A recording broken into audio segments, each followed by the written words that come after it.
Hello dear students, welcome back to my channel physics SPC moving charges and magnetism का एक question.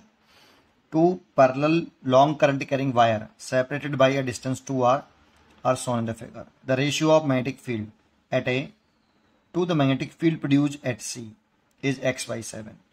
The value of x is. तो हमें question में given है कि ए point पर जो नेट मैग्नेटिक फील्ड है और सी पॉइंट पर जो नेट मैग्नेटिक फील्ड है उसका जो रेशियो है वो x/7 है। ये हमें गिवन है। ठीक है, तो ए पॉइंट पर नेट मैग्नेटिक फील्ड निकाल लो, सी पॉइंट पर निकाल लो, यहाँ रख दो। तो नेट मैग्नेटिक फील्ड निकाले, देखो यहाँ पे ये लॉन्ग इनफाइनाइट स्ट्रेट वायर है ना। तो लॉन्ग इनफिनिटी करंट करेंगे स्ट्रेट वायर की, जो मैग्नेटिक फील्ड होता है B equal to mu naught upon 4 pi 2i over r होता है।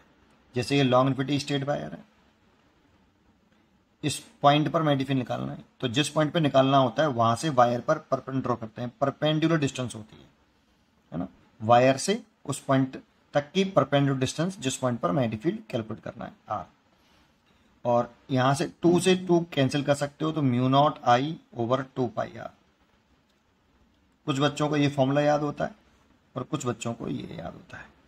जो आपको याद हो एक ही बात है, 2 से 2 कैंसिल करके याद आता है। ठीक है, चलो लगाइए। ए पॉइंट पर नेट मैग्नेटिक फील्ड निकालिए, तो ए पॉइंट पर नेट निकाल लें। तो एक तो पहले वाले वायर के इसे फर्स्ट वायर मान लेते हैं, इसे सेकंड वायर मान लेते हैं। तो ए ड्यू टू 1 वायर और ये ड्यू टू 2 वायर है। दोनों को ऐड क्यों किया, तो डर्सन चेक कर लेते हैं। डर्सन देखो, यहाँ इस करंट कैरिंग वायर के जो मैग्नेटिक फील्ड है, राइट हैंड पाम रूल लगा रहे हैं। तो थंब करंट की डायरेक्शन में, फिंगर उस पॉइंट की तरफ जिस पॉइंट पर मैग्नेटिक फील्ड निकालना है, तो पाम के परपेंडिकुलर बाहर की तरफ, है ना। तो मैग्नेटिक फील्ड की डायरेक्शन ड्यू टू वायर 1 की ऐसे ऊपर की तरफ आ रही है। तो यहाँ पर जो B1 आ रहा है वो ऊपर की तरफ आ रहा है। B2 देखते हैं इस वाले वायर की ऐसे करंट की डायरेक्शन, फिर थंब करंट की डायरेक्शन में, फिंगर उस पॉइंट की तरफ जिस पॉइंट में मैग्नेटिक फील्ड निकालना है, पाम के परपेंडिकुलर आउटवर्ड ऐसे। तो इसमें भी मैग्नेटिक फील्ड आउटवर्ड ही आ रहा है, तो यहाँ पे मैग्नेटिक फील्ड बाहर की तरफ आ रहा है और दोनों की डायरेक्शन सेम है, इसीलिए ऐड कर लिया। नेट मैग्नेटिक फील्ड डायरेक्शन बाहर की तरफ आएगी। तो B1 लिखें ड्यू टू दिस वायर 1, ये वाला फॉर्मूला लगाएं। तो लिखें म्यू नॉट, करंट चेक करो, इसमें आई है वायर में, तो आई ओवर 2 पाई परपेंडिकुलर सेपरेशन इस पॉइंट ए से वायर ए तक की। तो ये परपेंडिकुलर सेपरेशन है वायर ए तक की, तो कितनी है आपकी आर, तो आर प्लस। अब इस वाले वायर से देखें, B2 is equal to mu naught upon कितना करंट है, देखो यहाँ आई है, तो यहाँ पर करंट आई अगर होगी तो आई लिखेंगे, लेकिन यहाँ 2 आई है बेटा, करंट 2 आई है। जितनी करंट होती है वायर में वो लिखना चाहिए, 2i ओवर परपेंडिकुलर सेपरेशन इस सेकंड वायर से पॉइंट ए तक की।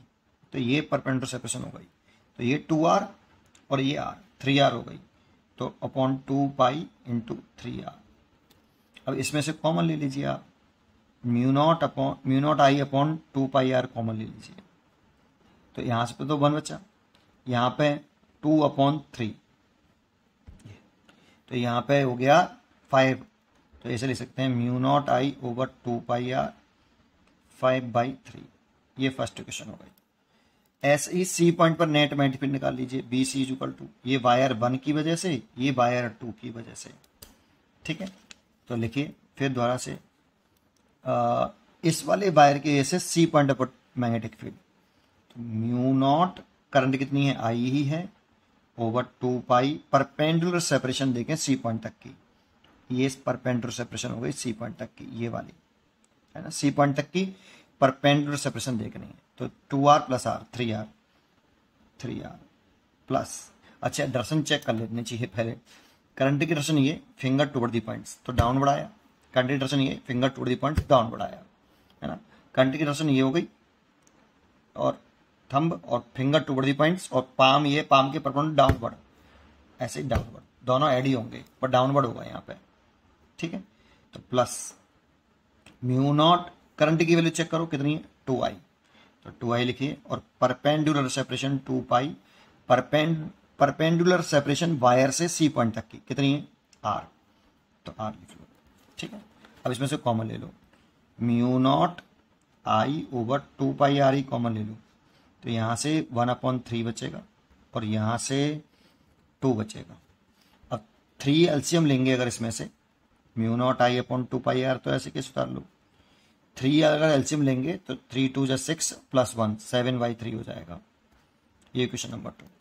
अब ये दोनों वैल्यू आप यहाँ पर पुट कर दो। तो यहाँ पे पुट करें तो BA/BC equal to μ0I/2πr into 5/3 over μ0I/2πr 7/3। तो ये तो कैंसिल हो गया और 3 से 3 कैंसिल हो गया, तो ये आया 5/7। और ये क्वेश्चन में गिवन है हमें x/7, 5/7, 7 से 7 कैंसिल, तो x इज इक्वल टू 5। तो x इज इक्वल टू 5 हो गया, तो यहाँ पे x इज वैल्यू हो गई 5। उम्मीद करता हूँ कि आपको जरूर समझ में आया होगा। पढ़ते रहिए और खुश रहिए।